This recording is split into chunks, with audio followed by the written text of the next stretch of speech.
Assalamualaikum warahmatullahi wabarakatuh. Perkenalkan, nama saya Muhammad Rudianto. Saya merupakan mahasiswa dari Universitas Islam Negeri Profesor Kiai Haji Saifuddin Zuhri Purwokerto, tepatnya di program studi Ekonomi Syariah Fakultas Ekonomi dan Bisnis Islam. Di sini saya akan mereview sebuah buku yang mengisahkan tentang seorang lelaki. Dia satu cara cadel tidak bisa melafalkan huruf R dengan sempurna, namun seringkali dianggap berbahaya. Seseorang yang berpenampilan kurang dengan rambutnya yang lusuh, pakaiannya yang kumal, dan celananya seperti seseorang yang tak mengenal sabun. Namun ketika menyampaikan orasi, ketika menyampaikan puisi di tengah buruh dan mahasiswa pada saat itu, seringkali dianggap sebagai agitator dan penghasut. Buku ini menceritakan tentang Wiji Tukul. Ini merupakan buku dari seri buku Tempo yang berjudul Prahara-Prahara Orde Baru. Di dalam buku ini diawali dan dijelaskan awal mula Prahara-Prahara Orde Baru itu muncul karena pada saat itu ada seorang mahasiswa berumur kurang dari 20 tahun menanyakan tentang bagaimana situasi dan kondisi pada saat masa Orde Baru. Kemudian hingga akhirnya Tempo merilis Prahara-Prahara Orde Baru dengan diawali kisah dari seorang Wiji Tukul, seorang penyair yang hilang sampai dengan sekarang tidak ditemukan. Wiji Tukul sendiri merupakan aktivis yang pada saat itu dicari-cari oleh banyak elemen karena dianggap sebagai dalang kerusuhan tahun 98. Dari ke kota-kota, Wiji Tukul selalu bergegas dari Solo ke Salatiga, Yogyakarta, Magelang, Jakarta, dan Kalimantan. Sambil bersembunyi, dia terus terlibat aksi menentang Orde Baru pada saat itu. Mengkoordinasi buruh hingga membuat plakat atau selebaran dan disebarkan ketika masa-masa aksi pada saat itu sedang ramai-ramainya.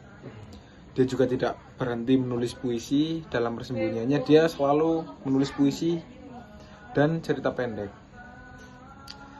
Di dalam buku ini juga dijelaskan bahwa pada saat itu dari tim Mawar itu membentuk sebuah tim yang melakukan penculikan terhadap aktivis, dan disebutkan juga di dalam buku ini bahwa ada 9 aktivis yang pada saat itu dibebaskan dan belasan lainnya itu sampai sekarang tidak ditemukan.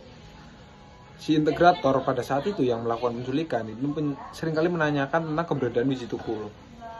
Jadi jelas pada saat itu Wiji Tukul menjadi buronan pada saat itu.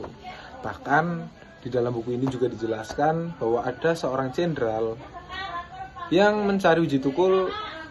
Dia seringkali berbicara dari televisi, dari TV1 ke TV yang lain. Banyak pembahasan tentang Wiji Tukul di sini. Pada saat itu juga Wiji Tukul yang sangat disayangkan, kehilangan Wiji Tukul pada saat itu telah disadari, karena pada saat itu para aktivis mengira bahwa Wiji Tukul dilindungi oleh keluarga. Namun ternyata keluarga tidak tahu, dan keluarga pada saat itu juga mengira Wiji Tukul ini dilindungi oleh partai.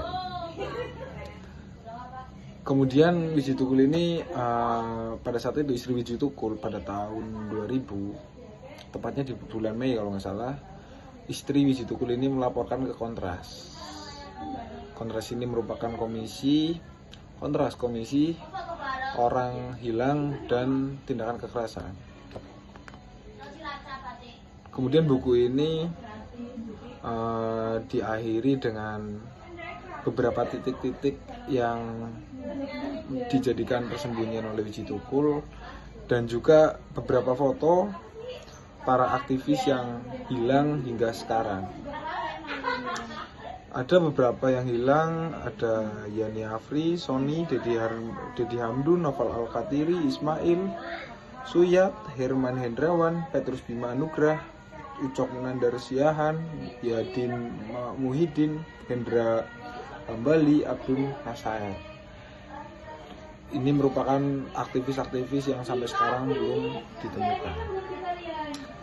Buku ini sangat-sangat bagus ya untuk kita pelajari, karena Wiji Tukul ini adalah seorang yang menegakkan keadilan pada saat itu dan perlu untuk kita kenang sampai sekarang. Jangan sampai kita lupakan, dia merupakan seorang pahlawan tanpa tanda jasa, pahlawan tanpa fotonya dipajang di mana-mana, pahlawan tanpa kuburannya dijadikan tempat ziarah. Jadi perlu kita kenang Wiji Tukul ini sebagai seseorang pemberani yang selalu dengan lantang menyuarakan keadilan. Ada salah satu tulisan dari Wiji Tukul yang mungkin saya sukai, bahwa Wiji Tukul pernah menulis yang ditujukan untuk anaknya. Di tulisannya itu pada saat itu tertulis bahwa ketika teman-temanmu menanyakan kenapa bapakmu dicari-cari oleh polisi, jawab saja karena bapakmu adalah seorang yang pemberani. Ini yang kemudian menjadi sebuah sebuah hal yang mungkin bisa menjadi penyemangat kita, bahwa pada saat itu Wiji Tukul mempunyai keluarga juga, tapi dia dengan lantang tetap menyuarakan keadilan. Padahal dia juga sudah tahu pada saat itu bahwa akan banyak tekanan yang akan dia dapatkan dan akan banyak resiko yang akan dia dapatkan, hingga pada akhirnya dia hilang, tidak ditemukan. Mungkin itu saja buat teman-teman yang ingin membaca buku ini. Ini sangat-sangat direkomendasikan karena di dalam buku ini banyak sekali kisah-kisah tentang Wiji Tukul dari kota ke kota, terus hilang dalam prahara dan lain sebagainya yang perlu kita ketahui bersama. Saya juga masih mempelajari buku ini, saya juga masih membaca buku ini. Semoga buku ini dapat menambah pengetahuan kita, dapat menambah semangat kita untuk terus memperjuangkan keadilan. Terima kasih. Kalau ada salah mohon dimaafkan. Wassalamualaikum warahmatullahi wabarakatuh.